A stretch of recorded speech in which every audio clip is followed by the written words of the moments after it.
Hi, Chelsea fans. Can't wait to join you at Stamford Bridge. See you there. Yes, guys, Edouard Mendy is officially a Chelsea player after days of waiting and waiting, days of rumors, days of thinking that Ren wanted Fikayo Tomori on loan. Chelsea were not agreeing at all. We have finally secured Edouard Mendy as our newest goalkeeper.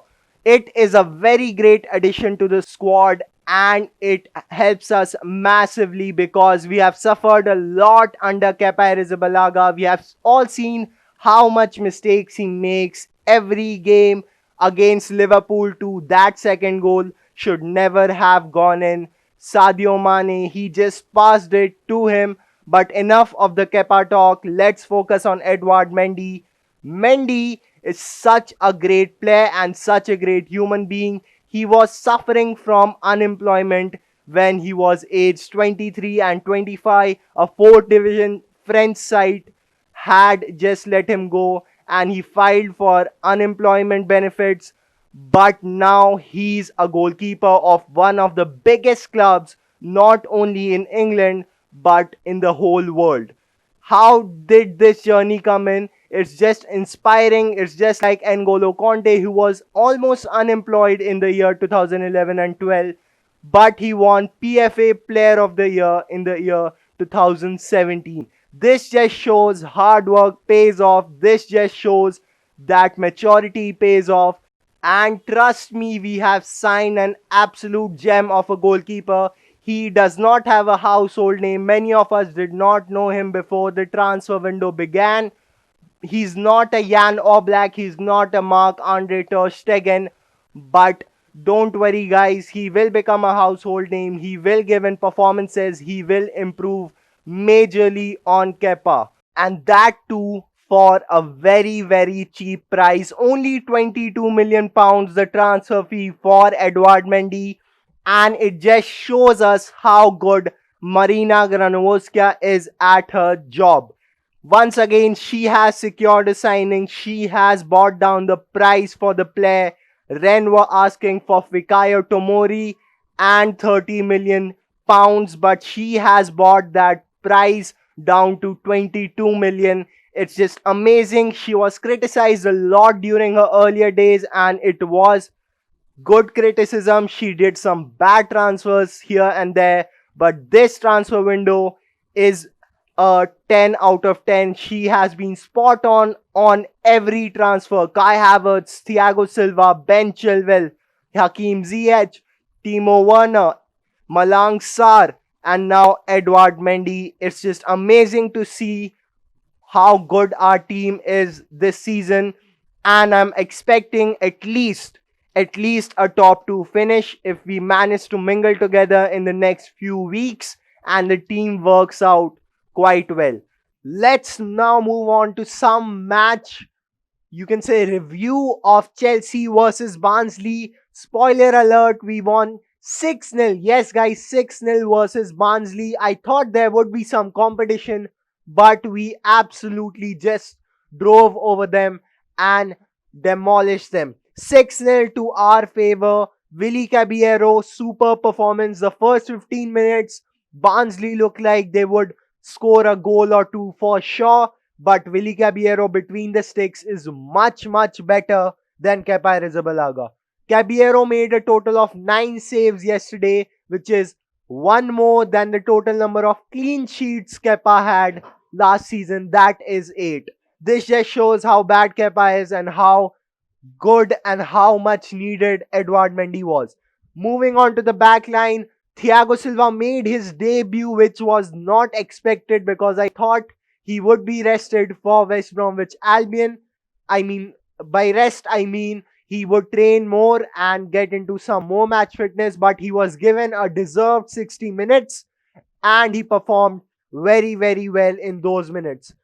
Fikayo Tomori besides him, again a super performance, not much to comment about. He's always superb, it seems.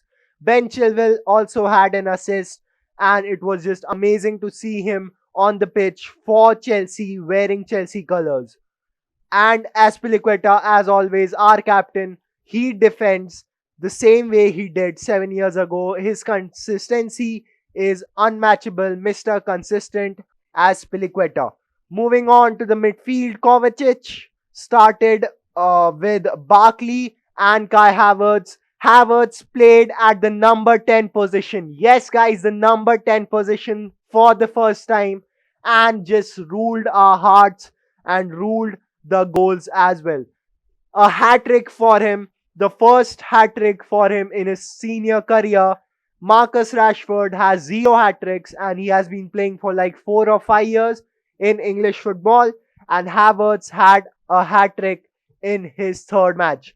Martial took 5 years to score his first hat trick, 5 years to score 50 goals. So don't compare Havertz and Werner to your the rival guys because they are so superior.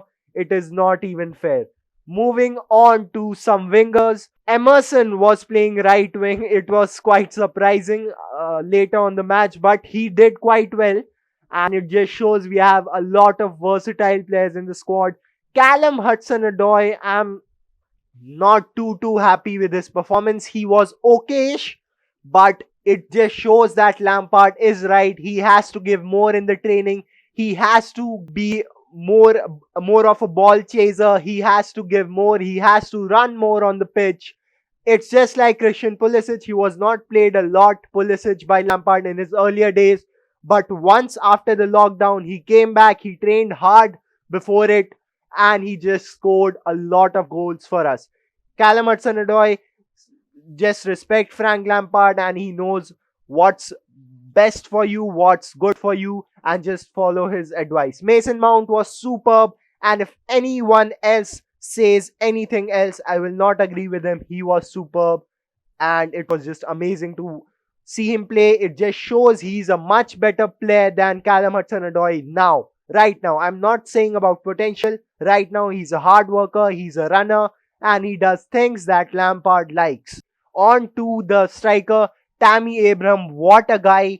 He should not be sold at any cost. Many people were calling him a championship striker, this and that and this and that in the second half of the season. But remember, he was our top scorer last season, and he's a very good striker. He's our own academy graduate, and his link-up play with Kai Havertz was amazing. Havertz wrote on Instagram, "Thank you for the assist." It seems there's a bromance going on in the team. Everyone is becoming friends with everyone, which is quite great news because ego sometimes makes the Galacticos go down as well. So it's good news that people are becoming friends, and it's good that we won 6-0 against Barnsley. It silenced some criticism for Lampard for sure. On to some transfer news. Declan Rice is to be pursued by Chelsea, confirmed by Fabrizio Romano, confirmed by everyone. Rice wants a move to Chelsea anytime West Ham agree, but it seems unlikely West Ham are going to sell their best player. But when Marina Granovska knocks, you give the player to her. And some other news, Rudiger was left out. I thought he would start, but he did not. He was left out of the squad, not only the lineup, the whole squad. And it looks like he will be either sold or loaned out. Ruben Loftus-Cheek, same with him. He was left out of the squad. And I don't know. I don't rate him a lot. Other Chelsea fans do. He had a very good season with Crystal Palace and under Maurizio Sarri. But he has lost his touch, and it seems he will be loaned out to either him or Barkley to Aston Villa.